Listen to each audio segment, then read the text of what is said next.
I looked into the lake, and there was no reflection. Not mine, not the trees, nothing. Just dark water. And in that black stillness, eyes, dozens of them, watching me. The entry was dated October 14th. The ink had bled slightly, probably from damp air or shaky hands, but the words were legible enough, written with urgency, almost desperation. I never intended to go to Lake Mirawan that night. I hadn't planned to go there ever again, but insomnia is a persuasive beast. It doesn't ask you, it pushes you. So I walked. I left my apartment just before midnight, coat over pajamas, boots on without socks. The streets were empty, the kind of empty that carries its own silence like a blanket over the world. Mirawan was about 45 minutes from town, a shallow lake at the edge of a forest where no one camped anymore, not since the drownings. 3 in the last 5 years. No signs of struggle. No bodies ever recovered. Locals called it the Mirror once. Not anymore. I arrived sometime past 1 a.m. Fog drifted low along the ground like something breathing. The trees around the lake stood still like statues carved from black ice. And the water, God, the water, was too calm, unnaturally smooth, not a single ripple, no wind, no bugs, no frogs, just silence so heavy it pressed against your chest. I walked to the edge, crunching dead leaves underfoot, and looked down. Nothing. No reflection. Not of me, not of the moon overhead, not of the trees behind me. The surface was darker than night itself. Not black, but a kind of absence. Like it wasn't water at all, but a window into something else. I leaned forward slightly. Not enough to fall in. Just enough to peer deeper. That's when I saw them. Eyes, not glowing, not obvious. But there, just below the surface, pale, unblinking. Some wide, some squinted, some red-rimmed. Not moving, just watching. Too many to count. I stepped back, heart in my throat. I told myself it was a trick of the light, that the fog and moon and insomnia were conspiring to frighten me. But then one blinked. I swear to you, it blinked. And I felt cold. Not wind cold, but soul cold, like the heat in my blood had drained out through my shoes into the earth. I turned to leave, but my feet didn't move. My legs, my arms, frozen. Then came the voice. Quiet. So quiet I wasn't sure it was sound at all. Stay. It came from the lake. Not from the water, but from beneath it. From whatever those eyes belonged to. I don't know how long I stood there, rooted, unable to move, hearing nothing but that whispered word repeat in my skull like a mantra. Stay. Then, just like that, the spell broke. I stumbled backward, nearly fell, caught myself on a tree trunk slick with moss. I didn't look back as I ran. Not once. I got home just before 3. My boots were soaked and muddy, though I never stepped into water. My coat smelled like smoke, though I never saw fire. I didn't sleep that night, or the next. I kept seeing those eyes. Every time I closed mine, they were there, staring, silent, waiting. The next entry was dated October 16th. I had to go back. I don't know why. Not really.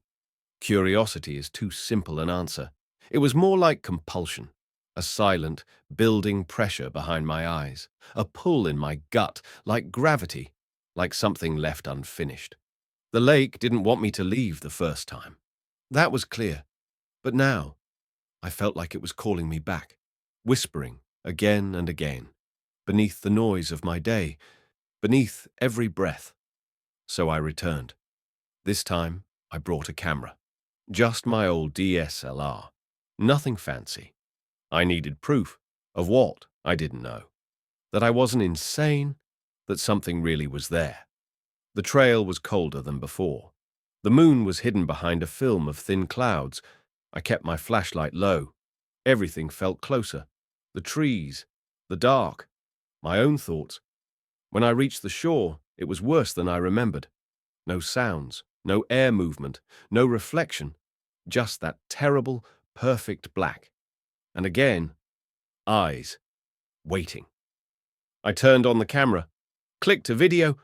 I pointed it at the lake, at my feet, at the trees behind me. I spoke into the mic. October 16th, Lake Mirawan. There are things in the water. The second I looked up from the screen, my breath caught. There was someone standing on the other side of the lake.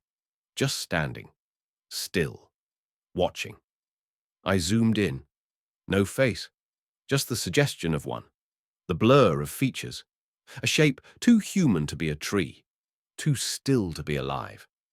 My heart pounded against my ribs like it wanted out. I whispered, "Who are you?" The figure didn't move, but the water did. Just the tiniest ripple at first. Then more. Waves. Slow, deliberate waves, as if something enormous were rising from below.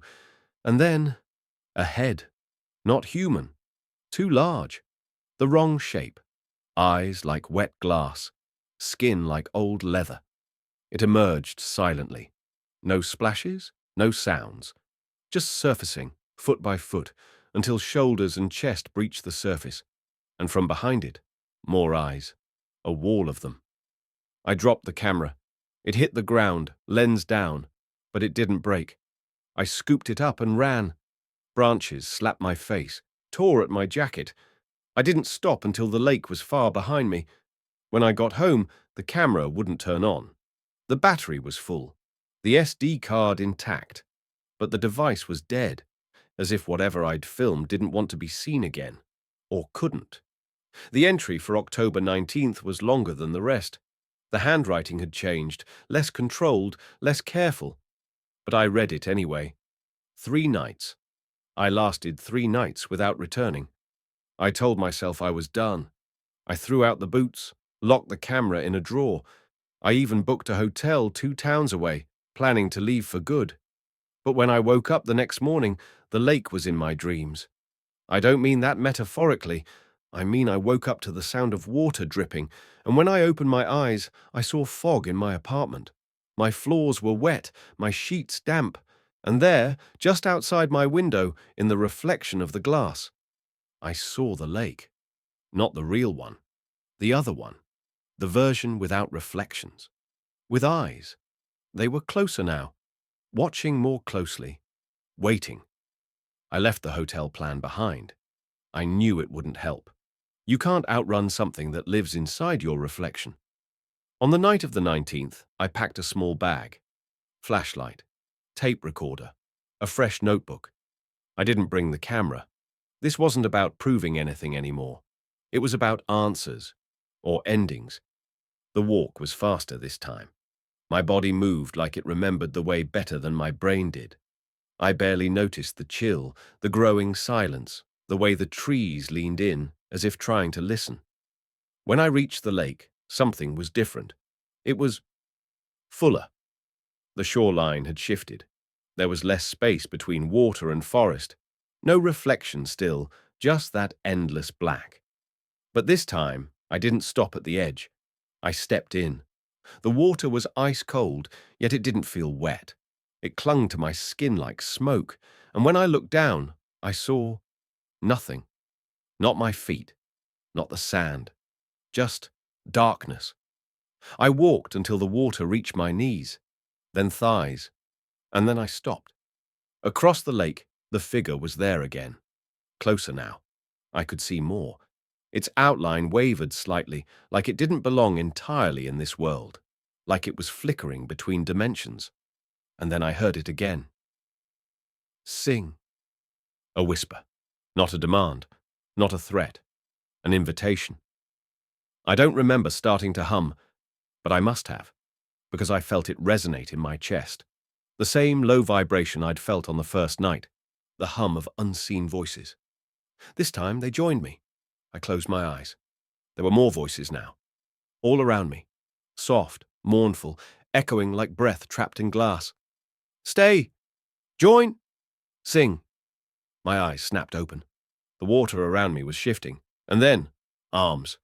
Dozens, maybe hundreds, reaching up from beneath, not grabbing, not attacking, inviting. Hands, pale and long. Fingers stretched toward the surface, not from hunger, but longing. Each arm ending in a hand that once belonged to someone. They weren't pulling me down. They were holding me up. I should have screamed, should have run, but I stood there, frozen. And then I saw her. She rose from the center of the lake, slowly, gracefully, like she'd always been there. Her hair floated around her like ink in water. Her face, blurred, indistinct. But her eyes were clearer than anything I've ever seen. They weren't human. And yet, they wept. "We were forgotten," she said. "You saw us. That makes you part of us." I shook my head, but my mouth said, "I remember you." That was all they needed. A sound tore through the lake. Not a scream, not a wail, but a song. Hundreds of voices, rising and falling like wind through shattered glass. And the eyes, all those eyes, began to close, one by one, as if they could finally rest. The next page of the journal was damp, words smudged but readable. I woke up on the shore, not at the lake, but on the beach near town. I don't remember walking there. I don't remember walking at all. My clothes were dry, but in my pocket, sand, cold, black, like the lake had pressed its memory into me. I stayed inside for days after that. No dreams, no whispers. But when I looked into mirrors, there was a moment, just before my reflection appeared, where the glass stayed black. Just for a second. Just long enough for me to see the water again, and the outline of a figure. Watching. Not threatening. Just watching. The final page had only one sentence. If you ever find yourself at a lake with no reflection, don't lean in. That was the last entry. I closed the journal and sat in silence for a long time, not scared, not sure what I was feeling. Just watched. The lake of no reflections might not exist on any map, but some places don't need coordinates. They find you. And if they do, don't forget what you saw, because they remember you. Always.